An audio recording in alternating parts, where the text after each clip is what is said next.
चक्र का बाप। इससे पहले ना किसी ने सुनी, ना किसी ने देखी इतनी सटीक भविष्यवाणी। चाल चक्र। नमस्कार, बहुत स्वागत है आपका। आप देख रहे हैं चाल चक्र और मैं हूं आपके साथ शैलेंद्र पांडे।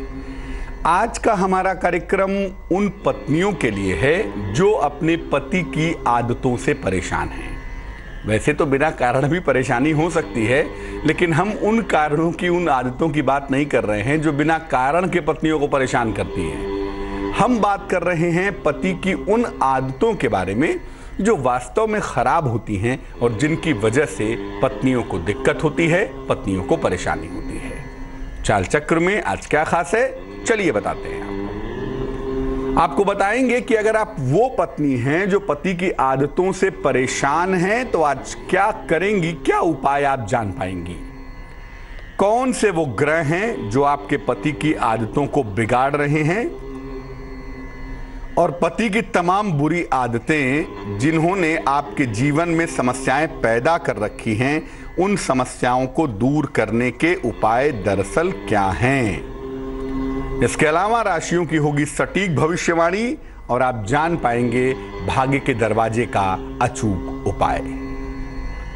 तो अगर पति की आदतों से आप परेशान हैं तो बिल्कुल चिंता मत करिए, आज के बाद से परेशानियां दूर होंगी। जरूरत सिर्फ इस बात की है कि कार्यक्रम को ध्यान से देखिए, उपायों को समझिए और ईमानदारी से कीजिए। निसंदेह निश्चित रूप से आपको लाभ होगा। तो चलिए इस रोचक चर्चा की शुरुआत करते हैं। सबसे पहले आज का पंचांग।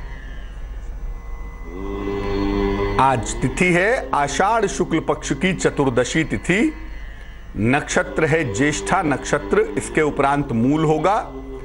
चंद्रमा वृश्चिक राशि में रहेंगे और उसके उपरांत धनु राशि में चले जाएंगे।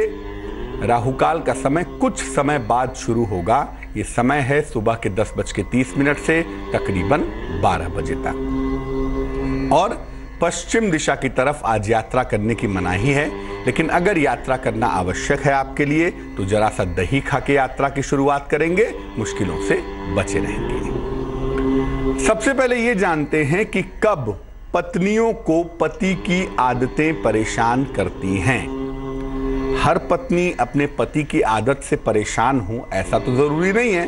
अब बिना वजह परेशान है तो भाई उसकी दवाई नहीं है, लेकिन सामान्यतः हर पति अपनी पत्नी को परेशान करता हो या हर पत्नी अपने पति की आदत से परेशान हो ऐसा कतई आवश्यक नहीं है।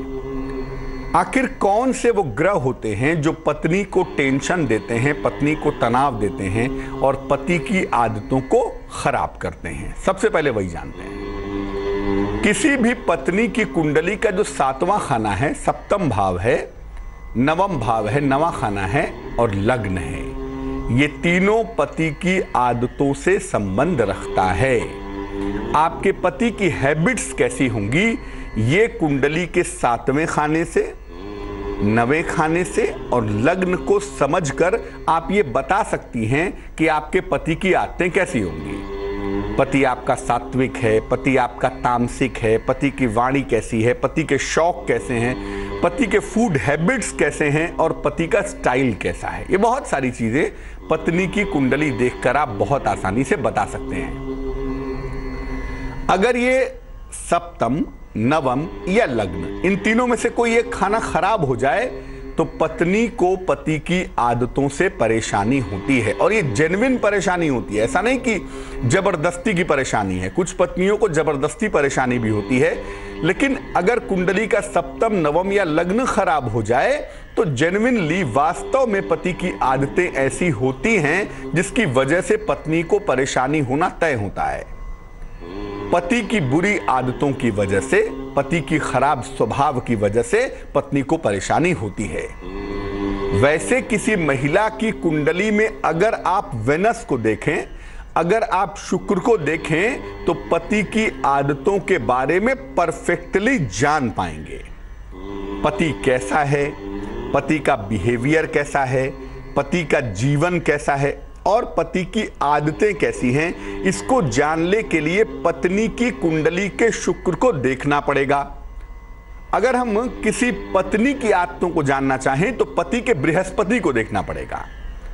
लेकिन जो पत्नी की कुंडली का वेनस है, शुक्र है, वो ये बता देता है कि आपके पति के बेसिक कैरेक्टरिस्टिक्स क्या हैं, आपके पति की बेसिक आदतें क्या हैं, और ये भी बता देगा कि आपका वैवाहिक जीवन कैसा है और उसमें पति की आदतों की भूमिका क्या है।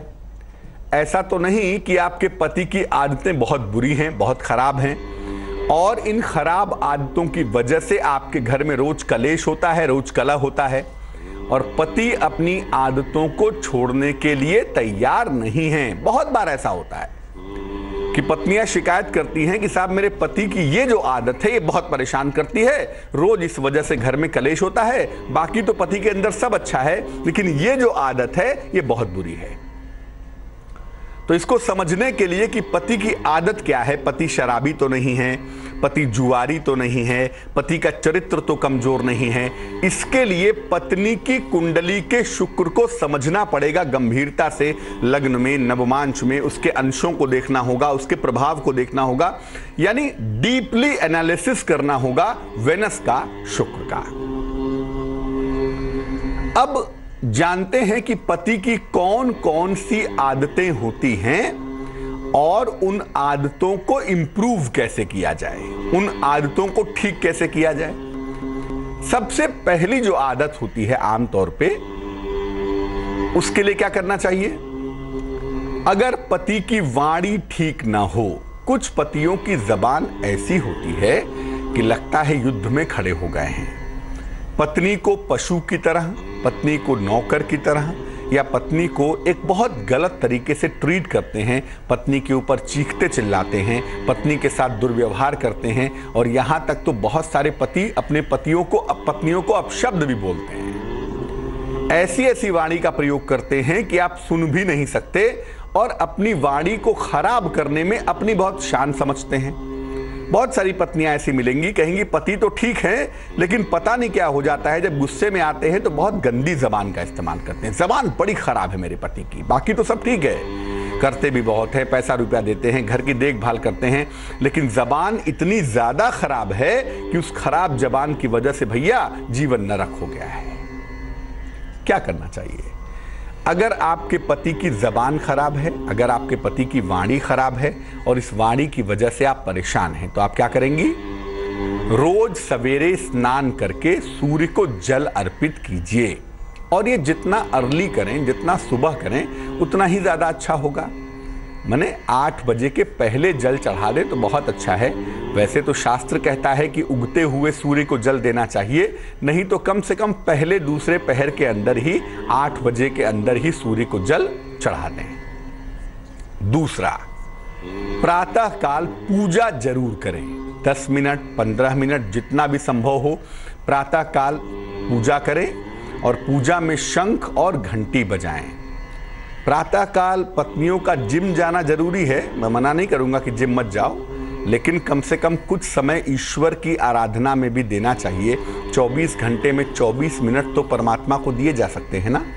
तो प्रातःकाल स्नान करके पूजा करें, पूजा में शंख और घंटी बजाएं। शंख नहीं बजा सकती, घंटी बजाइए, और गायत्री मंत्र का जप अवश्य कीजिए 108 बार। ये करना ही है, मस्ट है। रोज सवेरे शंख घंटी बजाइए और गायत्री मंत्र का 108 बार जप कीजिए। और घर में भोजन अपने हाथों से बनाइए। अगर समय नहीं है तो कोई सामान तो बनाइए ही, सब्जी ही बना दिया, रोटी ही बना दिया, चावल ही स्टीम कर दिया, जैसा भी संभव हो, लेकिन भोजन में आपकी भागीदारिता होनी चाहिए। यानी भोजन का कुछ हिस्सा ही बनाइए। अगर पूरा भोजन नहीं बना पा रही हैं, व्यस्त हैं, तो ऐसी दशा में कुछ ही सही लेकिन भोजन जरूर बनाइए। और कोशिश कीजिए कि पति के साथ भोजन किया जाए।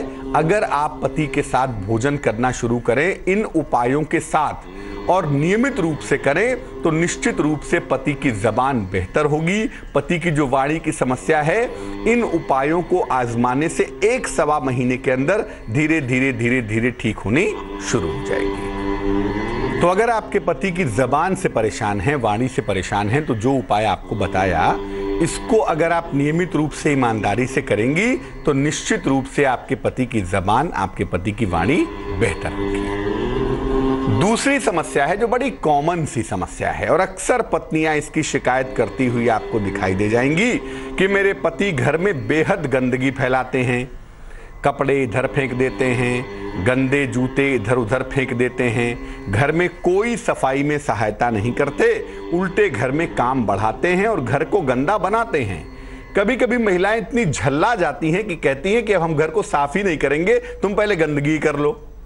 यानी कुछ पतियों की आदत होती है कि घर में इतनी गंदगी करेंगे कि वाकई में कभी कभी सोचना पड़ता है कि नगर पालिका से कुछ कर्मचारियों को बुला के सफाई करवाई जाए। मतलब पत्नी ना हुई, कर्मचारी हो गई कि आप गंदगी फैलाते जाइए और पत्नी साफ करते जाए। ऐसे भी पति होते हैं और पत्नियां पति की इस आदत से यकीन मानिए बेहद परेशान रहती हैं। तो अगर आप भी उन पत्नियों में से हैं जो पति की गंदगी फैलाने की आदत से परेशान हैं, तो क्या करेंगे? देखिए, एक तो घर में जब भी पोंछा लगे या आप लगाएं, पानी में जरा सा नमक मिलाएं, सामान्य नमक मिलाएं। उसके लिए जरूरी नहीं है कि स्पेशल नमक कहीं से आएगा। जो सामान्य नमक भोजन में इस्तेमाल करती हैं, एक बाल्टी पानी में 1 चम्मच नमक मिलाएं और उसी पानी का पोंछा लगाएं। घर में कपूर की सुगंध का प्रयोग करें। यह सुगंध बड़ी कारगर होती है सफाई को मेंटेन करने के मामले में। और इस सुगंध की एक खूबी यह है कि ये मेंटल लेवल को एलिवेट कर देती है, यानी जो आपकी मानसिक स्थिति है उसको ऊपर करने में इस सुगंध का कोई जवाब नहीं है। तो घर में कपूर की सुगंध का प्रयोग करें। आजकल कपूर की सुगंध के अलग अलग स्टैंड आते हैं जिसमें ऊपर कपूर रख दिया जाता है और नीचे एक छोटी सी मोमबत्ती जला दी जाती है, जिससे कपूर की सुगंध धीरे धीरे धीरे धीरे पूरे घर में फैल जाती है। तो कपूर की सुगंध का इस्तेमाल करें, उससे निश्चित रूप से लाभ होगा। शयन कक्ष में, बेडरूम में, जहां पर आपके पतिदेव सोते हैं, जहां आप सोती हैं, पति पत्नी जहां सोते हैं, 1 गिलास पानी में, एक कांच के गिलास में पानी भर लीजिए और उसमें एक साबुत नींबू, बिना कटा हुआ पूरा नींबू डालकर रख दीजिए। इसको हर सप्ताह बदल दीजिएगा। पुराना पानी 1 सप्ताह बाद और पुराना नींबू फेंक दीजिएगा और फिर नया नींबू डाल के रख दीजिए। आप देखेंगी कि धीरे धीरे आपके पति के जो मेंटल स्टेटस की स्थिति है, जो मानसिक स्थिति है, धीरे धीरे धीरे धीरे वो नींबू उसको खींचेगा और धीरे धीरे आपके पति की जो गंदगी फैलाने की आदत है उसमें इंप्रूवमेंट होगा। अपने पति के लिए चंदन का परफ्यूम खरीद लाइए या अपने पति के लिए चंदन की सुगंध का डिओड्रेंट खरीद लाइए। चंदन की सुगंध का प्रयोग करना आपके पति के लिए बेहद अच्छा रहेगा, बेहद फलदायी रहेगा। चंदन की सुगंध एक बहुत कारगर सुगंध होती है किसी भी व्यक्ति के मन को शांत करने में और साफ करने में। एक बात हमेशा याद रखिए, जो लोग मन से साफ नहीं होते या जो लोग फिजिकली साफ नहीं होते, वो बाहर की सफाई करने में विश्वास नहीं रखते। जो लोग मन में कॉम्प्लिकेशन ज्यादा रखते हैं ना, उनका कमरा भी कॉम्प्लिकेटेड ही दिखाई देगा, उनके बाहर की चीजें भी कॉम्प्लिकेटेड होंगी। इसलिए सुगंध का इस्तेमाल करने से क्या होता है, जो मन है, जो अंदर की स्थिति है, वो क्लीन होती है। उसके बाद बाहर अपने आप आदमी क्लीन करना शुरू कर देता है। मामला जरा उल्टा है। हम लोग क्या करते हैं, पहले बाहर साफ करते हैं, फिर सोचते हैं अंदर साफ हो जाएगा। लेकिन होता ऐसा नहीं है ना। बाहर सफाई कर दिए, अंदर से उल्टी सीधी बातें, फिर गंदगी फैलाएंगे। तो पहले अंदर साफ हो जाए, उसकी ही सारी व्यवस्था, सारे प्रयोग किए गए हैं। तो चंदन की सुगंध का प्रयोग अगर अपने पति को करवाएंगी तो उनका मन इंटरनली क्लीन होना शुरू होगा और जैसे जैसे मन इंटरनली, आंतरिक रूप से क्लीन होगा, वैसे वैसे ही आपके पति बेहतर होने शुरू हो जाएंगे। उनकी ये जो गंदगी फैलाने की आदत है, आप यकीन मानिए 1 से 1.25 महीने के अंदर दूर होती हुई दिखाई देगी। लेकिन ये उपाय जरा लंबे समय तक कीजिएगा। तीसरी समस्या, और यह भी बड़ी भयंकर समस्या है और इस पर हमें हजारों मेल मिलते हैं, लोग हजारों प्रश्न पूछते हैं कि पति को मेरे नशे की आदत है, पी लेने के बाद मेरे पति राक्षस हो जाते हैं या घर का सारा पैसा शराब में उड़ा देते हैं। शराब की ऐसी आदत है या ड्रग्स की ऐसी आदत है कि उनको भले बुरे का ज्ञान नहीं होता। मेरे पति को नशे की आदत पड़ गई है, कुछ करिए, मेरे पति नशे से बाहर निकलें। हालांकि इसमें 2 बातें हैं। पहली बात तो यह है कि पति ने नशे को पकड़ा है या नशे ने पति को पकड़ा है, एक सवाल तो ये होता है। लेकिन ये सवाल समझने में बड़ा वक्त लगता है और ये समझाने में आपके पति को बहुत समय लगेगा कि नशे में वो नहीं है, बल्कि उनका मन नशे में डूब गया है और मन को निकालना बहुत मुश्किल काम नहीं है। थोड़ी कोशिश करें तो नशे को छोड़ देंगे। लेकिन वो कहते हैं कि मैं छोड़ना चाहता हूं, नशे ने मुझे पकड़ रखा है। नशा किसी को नहीं पकड़ता, आप नशे को पकड़ते हैं। खैर, ये ज्ञान देने से आपके पति मानने वाले नहीं हैं, इसलिए अगर आपके पति को नशे की आदत है, अल्कोहल लेते हैं, शराब पीते हैं, ड्रग्स लेते हैं, कोई ऐसा नशा करते हैं जिससे दिमाग का संतुलन बिगड़ जाता है, दिमाग काम करना बंद कर देता है, तो ऐसी दशा में आपके पति को इंसान से जानवर होने में टाइम नहीं लगेगा। तो अगर अपने पति की नशे की आदत से परेशान हैं तो क्या करें? आपके पति के नशे की जो भी चीज है, आपके पति अल्कोहल लेते हैं, शराब पीते हैं, उनकी बोतल में से जरा सा शराब निकाल लें या उनकी एक बोतल उठा लें और हर शनिवार को सुनसान जगह पर या कूड़े पात्र में ले जाकर फेंक दें। अब हो सकता है पूरी पूरी बोतल फेंकने से कलेश हो घर में, इसलिए जरा सा अल्कोहल एक पैकेट में निकाल लें, एक डिब्बी में निकाल लें, एक शीशी में निकाल लें और उसमें से जरा सा शराब ले जाके या जरा सा ड्रग्स ले जाके हर शनिवार को सुनसान जगह पर या किसी कूड़ेदान में गिरा दें। ऐसा हर शनिवार को करिए, किसी भी समय, सुबह, दोपहर, शाम, रात, और 8 शनिवार को लगातार करिए, बैक टू बैक।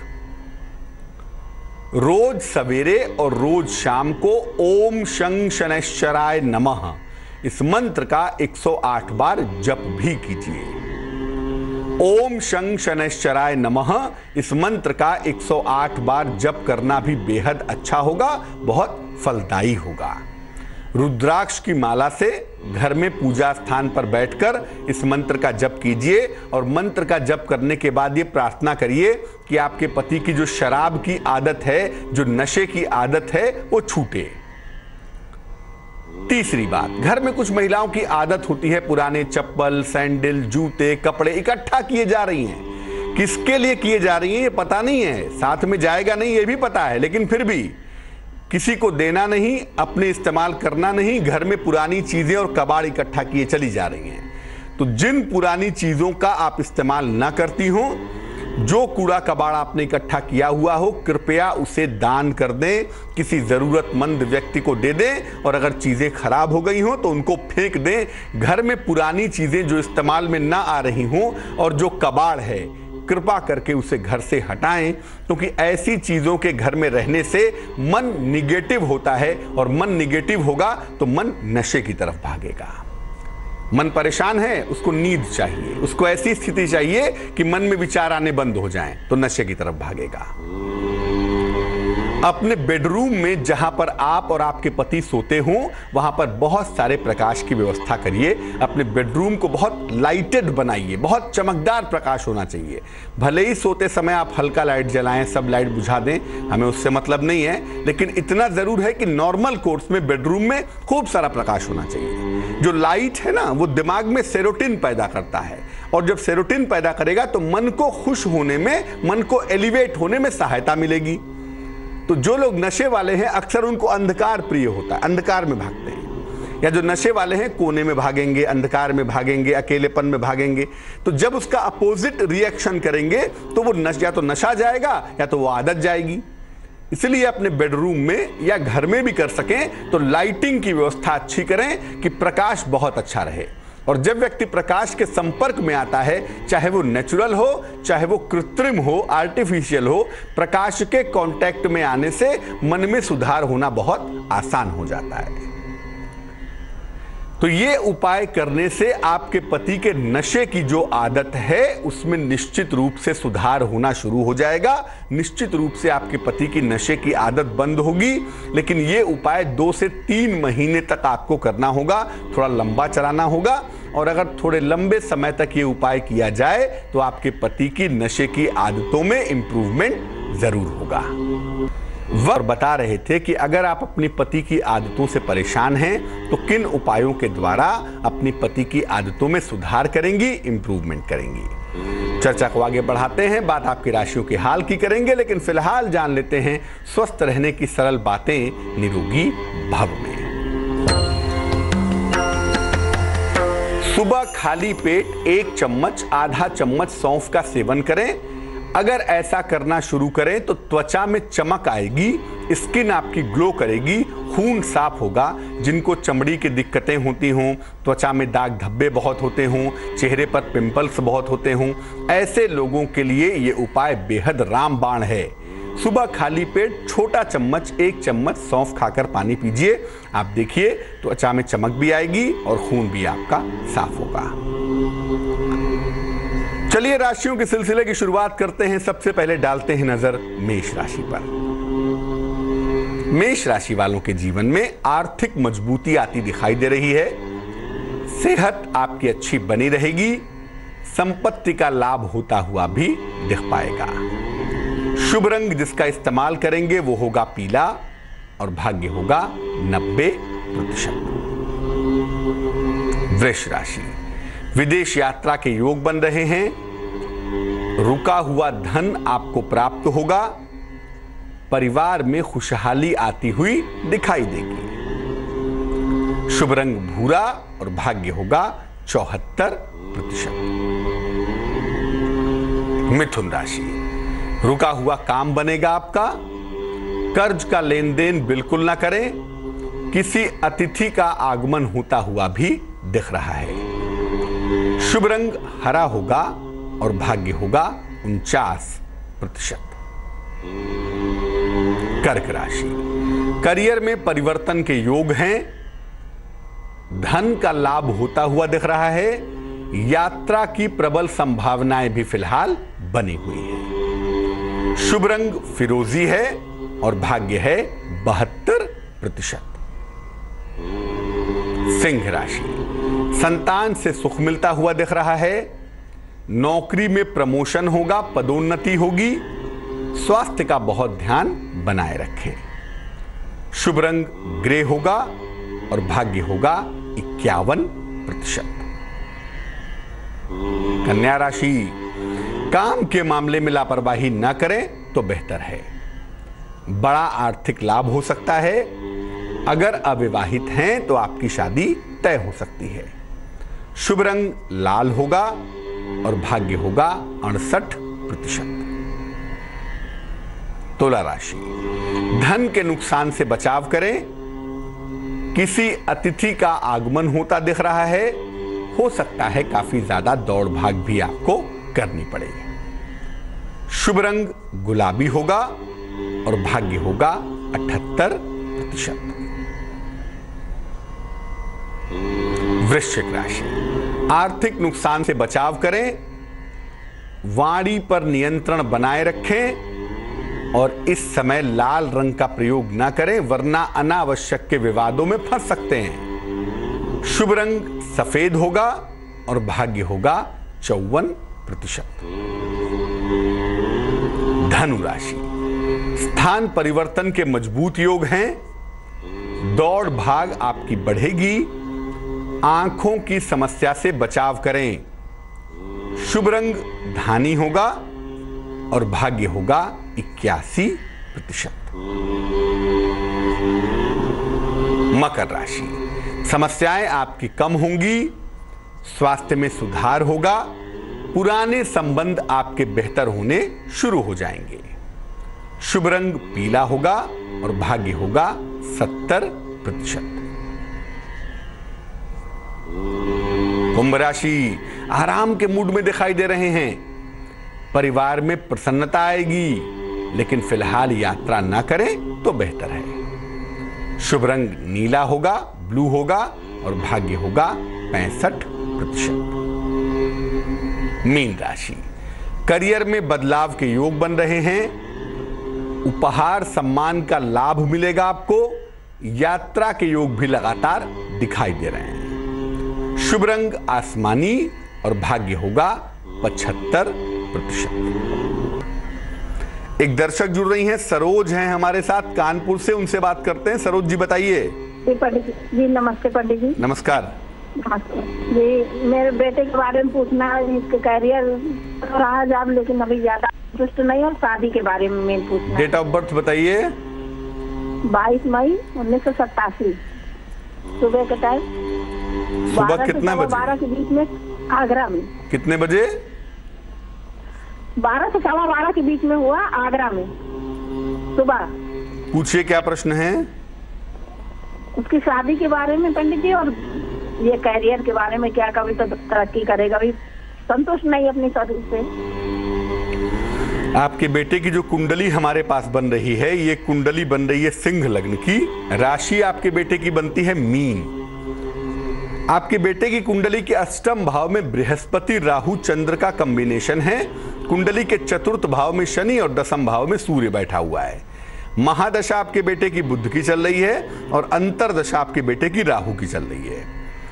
राहु की दशा में विवाह होने की प्रबल संभावना है इस साल के अंत में या अगले साल की शुरुआत में, लेकिन जल्दबाजी मत कीजिएगा। कुंडली मिला करके अच्छी तरह जांच पड़ताल करके तभी शादी करिएगा, क्योंकि इस कुंडली में वैवाहिक जीवन अच्छा नहीं दिखाई देता और इस कुंडली में वैवाहिक जीवन में दिक्कतें आ सकती हैं। तो सोच समझ के कुंडली मिलाकर ही विवाह करें तो ज्यादा अच्छा रहेगा।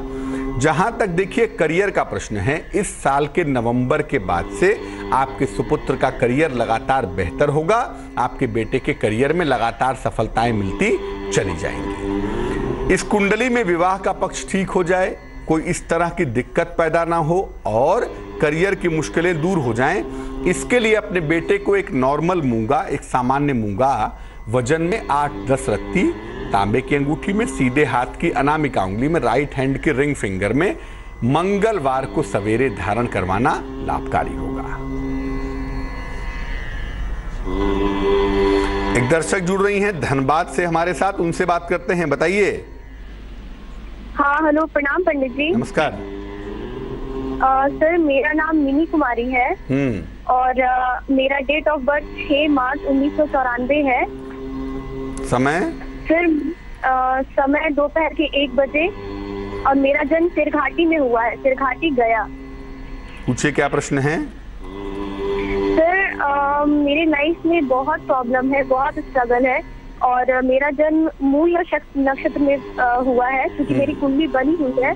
तो उसके हिसाब से मेरा जन्म, मतलब मैं जन्म के समय 27 में थी, जिस वजह से मेरे फादर की मृत्यु हो चुकी है। तो मेरा आगे का जन्म कैसा रहेगा, मुझे उसके बारे में जानना है और मेरी सरकारी नौकरी कब तक लगेगी। मिनी की कुंडली बनती है मिथुन लग्न की, राशि बनती है धनु। आपकी बात बिल्कुल ठीक है, आपका जन्म मूल नक्षत्र में हुआ है, लेकिन आपके पिता की मृत्यु के लिए ये नक्षत्र जिम्मेदार नहीं है। आपकी कुंडली के नवम भाव में सूर्य और शनि का कॉम्बिनेशन है, जो कहता है कि पिता का सुख लंबे समय तक नहीं मिलेगा। दूसरा यह है कि इस कुंडली में 2 तरह के करियर की संभावना बनती है, टैक्सेशन में, बैंकिंग में या फाइनेंस में जाएं, या दशमस्थ शुक्र बैठा है, बृहस्पति शुक्र में राशि परिवर्तन है। दूसरा टीचिंग जॉब में जा सकती है।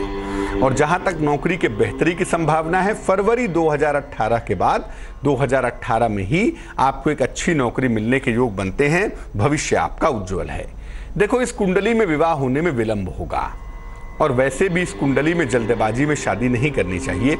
अगर विवाह सोच समझ के किया जाए, आराम से किया जाए, तो मुझे लगता है आने वाला जीवन ठीक रहने वाला है। उसके लिए चिंता करने की आवश्यकता नहीं है।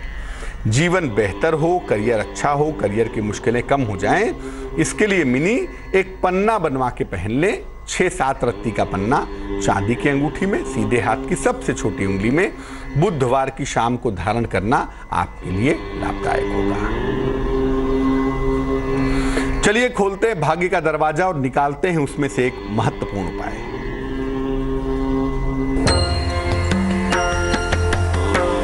देखिए, घर में बांस का पौधा लगाना शुभ नहीं होता। कम से कम हिंदू परंपरा में और भारतवर्ष में बांस के पौधे को शुभ नहीं मानते और किसी भी शुभ कार्य में अमूमन बांस के पौधों का इस्तेमाल नहीं होता है। इसलिए घर में बांस का पौधा लगाना शुभ नहीं होता। अगर घर में बांस का पौधा लगाएंगे और वो फलेगा, फूलेगा, डेवलप करेगा ना, तो इससे अनावश्यक तनाव होगा। बांस जलाना तो और भी बुरा होता है, लेकिन बांस का पौधा लगाना तो बिल्कुल भी अच्छा नहीं होता। ये जो फेंग शुई के लफड़े हैं ना, ये हिंदुस्तान में, भारतवर्ष में लागू नहीं होते। इसलिए बेहतर यही है कि कृपा करके घर घर में बांस का पौधा ना लगाएं। एक दर्शक जुड़ रही हैं, माधुरी हैं हमारे साथ दिल्ली से, उनसे बात करते हैं। माधुरी, बताइए। जी पंडित जी प्रणाम। मेरे पुत्र का जन्मदिन है 27/5/2015। 27 मई 2015। समय बताइए। 8:27 17 मिनट पे शाम को। और कहाँ पे जन्म हुआ है? बलिया, उत्तर प्रदेश। पूछे, क्या प्रश्न है? जी, मेरा पुत्र एक आंख से दृष्टिहीन है, इसके भविष्य को लेकर मैं थोड़ा चिंतित रहती हूँ, थोड़ा मेरा मार्गदर्शन कीजिए। देखो, आपके पुत्र की जो कुंडली बनती है, एक तो आपके पुत्र का जन्म जो है वो ग्रीष्म का जन्म है, 27 मई 2015 बॉर्न है। ये जन्म हो रहा है रात को, तो सूर्य प्रधान महीना है, ग्रीष्म का महीना है। और जो ग्रीष्म का मालिक है, जो रोशनी का नैसर्गिक मालिक है सूर्य, वो कुंडली में कमजोर है। ऐसी दशा में नेत्र ज्योति में समस्या होना, आईसाइट में दिक्कत होना बहुत स्वाभाविक सी बात है, वो इस कुंडली में दिखाई देती है। दूसरी बात यह है कि एक आंख में रोशनी नहीं रहेगी या एक आंख में रोशनी कम रहेगी, ऐसा लग रहा है कुंडली में, लेकिन भविष्य में कोई ना कोई इसका इलाज भी जरूर इजाद हो जाएगा, जिससे एक आंख में पूरी तो नहीं लेकिन काफी हद तक रोशनी इंप्रूव कर जाएगी। और एक आंख तो ठीक ही है। भविष्य आपके बेटे का ठीक है, भविष्य के बारे में चिंता करने की जरूरत नहीं है। या तो ये बच्चा साइंटिस्ट बनेगा, वैज्ञानिक बनेगा, और या तो ये बच्चा शिक्षा के क्षेत्र में जाएगा। विज्ञान के क्षेत्र में या शिक्षा के रिसर्च के क्षेत्र में जाने की संभावना बनती है। भविष्य आपके बेटे का उज्जवल है, इसमें चिंता करने की आवश्यकता नहीं है। जब तक आपका बेटा 10 वर्ष का ना हो जाए